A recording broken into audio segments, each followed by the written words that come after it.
good example for a deposit system that has been introduced in Germany 2002-2003 is a mandatory deposit system for a drink bottle, non-alcoholic drink bottle, mineral water, sodas, etc.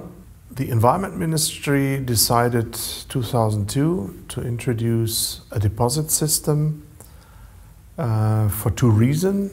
The first one, to make one-way bottle less attractive compared to refillable, because the share of refillable is shrinking year by year, and the plan was to stop the percentage of one-way bottles with a deposit system, because a refill system has a deposit as well, because the filler is interested to get the bottle back.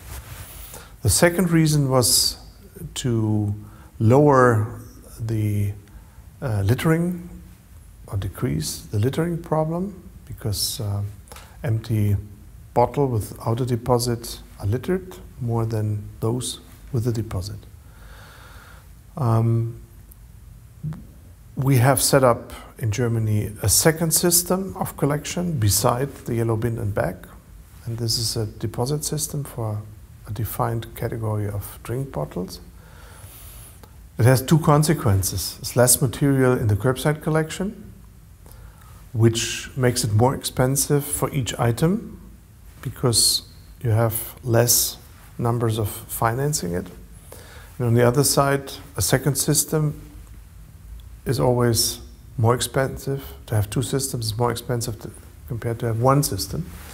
But the deposit system has a clear advantage because of the design. 25 cents is the deposit per item. We have a return rate of 98%, which is very high. It's several 100,000 tons of PT, for example, that is food grade, and that can be used for recycling applications, for food packaging, for example, for new drink bottles. So that's a clear advantage.